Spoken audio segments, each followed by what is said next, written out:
नमस्ते, सलाम, जय श्रीराम। त साथीहरू, जुन अहिले चुनाव हाम्रो नेपालमा भइरहेछ, सबजना आफ्नो आफ्नो माग त नेताहरूको अगाडि राखिरहेछन्। तर हामी विदेशमा बस्नेहरूको माग के?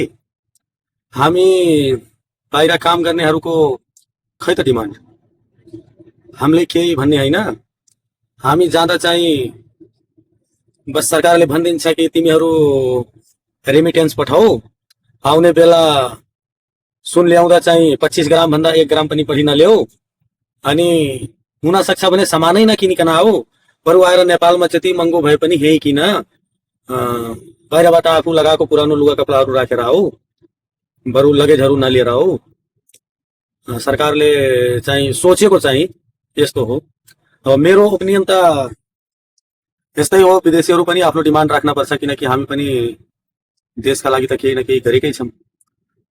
देशका लागि भन्नाले अब हामी पनि त बाहिर कमाएर रेमिटेन्स पठाएकै छौँ। हाम्रो रेमिटेन्स पनि देशकै काममा लागेकै छ। हाम्रो पनि त केही न केही त डिमान्ड हुनपर्छ। यो चुनावमा त सबै आफ्नो आफ्नो फाइदा त उठाउँछन् पक्कै पनि। तर हामी विदेशीहरूको माग के हो? हामी त्यस्तै बाँच्ने? हामीलाई नेताहरू बाँच्ने न मर्ने बनाछन्। उता एमालेका सरकारमा केपी ओली चाहिँ भन्छन् उनीहरू बाध्यताले थोडी गएछन् विदेश, उनीहरू आफ्नो रहरले गएको हुन्। बाध्यता आफ्नो। अब नेपालमा बस्दा चाहिँ 20,000 25,000 कमाउँदा कति दुःख गर्नुपर्छ भन्नु त। अब यहाँ आएर कमसेकम केही नगरिकन पनि एउटा मान्छे लेबरको काम गरेर पनि 20,000 25,000 महिनाको कमाउँछ र 20,000 25,000 आफ्नो घरमा पठाउँछ पनि। तर नेपालमा बसेर ऊ 20-25,000 कमाउँदा पनि ऊ आफ्नो परिवार पाल्न सक्दैन। त बाध्यतै छ। अब हाम्रो विदेश बस्ने रहर त होइन, बरु सरकार चाहिँ यसो रोजी रोजगार त्यतै मिलाइदिए पर आफ्नो परिवारमा बस्ने सबैको रहर हुन्छ। मान्छे विदेश बाध्यताले नै आएका हुन्, रहरले होइन।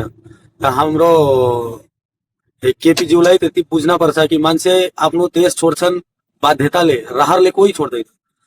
कोही पनि आफ्नो फ्यामिलीमा बस्ने इच्छुक सबै हुन्छन् के, किनकि आफ्नो परिवारसँग बसेर 2 छाक खाना खाना र यहाँ बसेर जति राम्रो नि होस्, जति नै कोही पनि इच्छा जति कमाए नि होस्, तर आफ्नो फ्यामिलीसँग बसेर खाना र यहाँ एक्लै खाना बहुत फरक हुन्छ। हिजो मेरो छोरी भनिरहेको थिए, बाबा तपाईँ त भन्नुहुन्थ्यो कि म 1-2 महिनामा फर्किहाल्छु। अब उसले फकाउनलाई त भनिदिइहाले कि बाबु तिमी बस, म 1-2 महिनामा फर्किन्छु। तर अहिले आएको 7-8 महिना भइसक्यो, छोरी जहिले नि सोचे बाबा तपाईँ त भन्नुभएको थियो म 1-2 महिनामा फर्किन्छु, अहिलेसम्म त तपाईँ आउनु भएन, कहिले आउनुहुन्छ? अब म उसलाई के जवाब दिउँ? जहिले पनि यही कुरा गर्छ, बाबा कहिले फर्कनुहुन्छ तपाईँ? तर ऊ त बच्चा छ, उसलाई के थाहा मेरो बाबा के गर्दैछ। अब बाबा त यता खाडी मुलुकमा कमाएन भने उता नेपालमा बसेर उनीहरूलाई पाल्न सकिन्छ।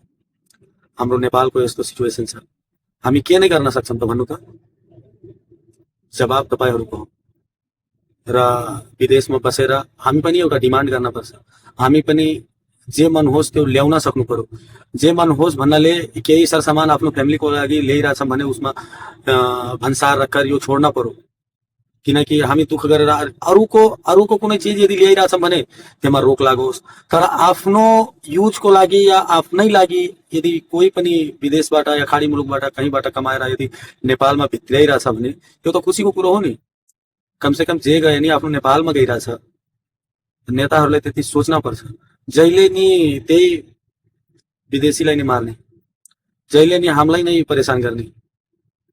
एयरपोर्टमा छिर्ने बित्तिकै यस्तो लाग्छ कि हामी अपराधी जस्तो फिलिङ हुन्छ कि हामी केही अपराध गरेर आछौँ। उसलाई पुरा एकदम सिक्युरिटी चेक जाँच एकदम राम्ररी हेरेर अनि बल्ल जान दिने।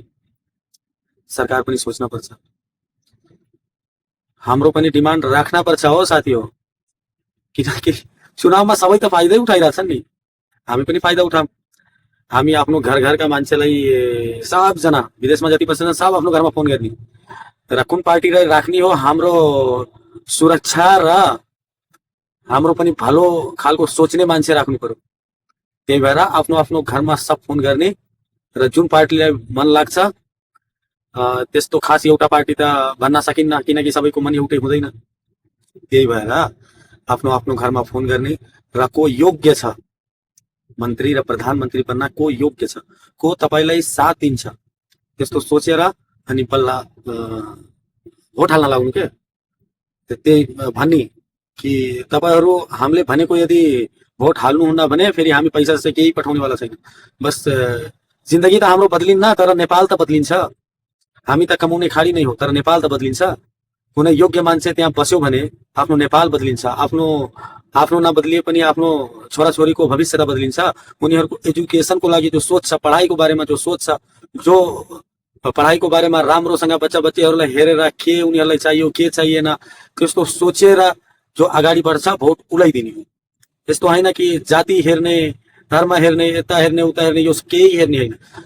आफ्नो बच्चाहरूको भविष्यको लागि जुन नेता सोच्छ भोट त्यसैलाई दिने हो। भ्रष्टाचार गर्दैन, इमान्दार छ। अब इमान्दार भन्नाले अब कसलाई भन्नु पर्यो इमान्दार? अब कुर्सीमा बसेपछि सब त्यस्तै भइहाल्छन्। जति इमान्दार रोजेर पनि भोट दिने हो भने जब उनीहरू सत्तामा आउँछन् र कुर्सीमा बस्छन् आफै गर्छन्, आफ्नै तालले गर्छन्। अब हामीले भोट दिइसकेपछि, अब हामी रोजेर उसलाई पठाइसकेपछि चाहिँ ऊ चाहिँ त्यता गएर अब के गर्छ के गर्छ। त्यही भएर अब आफ्नै सोच आफै सोच्ने र आफ्नो बच्चाहरूको भविष्य सोच्ने। जुन नेता बच्चाहरूको लागि सोचिरहेछ भोट त्यसैलाई दिने, भ्रष्टाचारीलाई भोट दिँदैन दिने। त नमस्ते। यदि तपाईँहरूलाई राम्रो लागेमा लाइक, कमेन्ट र आफ्नो प्रतिक्रिया सब दिनुहोला, सेयर गर्नुहोला। नेपाली साथीहरूसँग र आफ्नो माग पनि राख्न सकुन् यो चुनावमा। त्यही भएर म बिदा हुन्छु।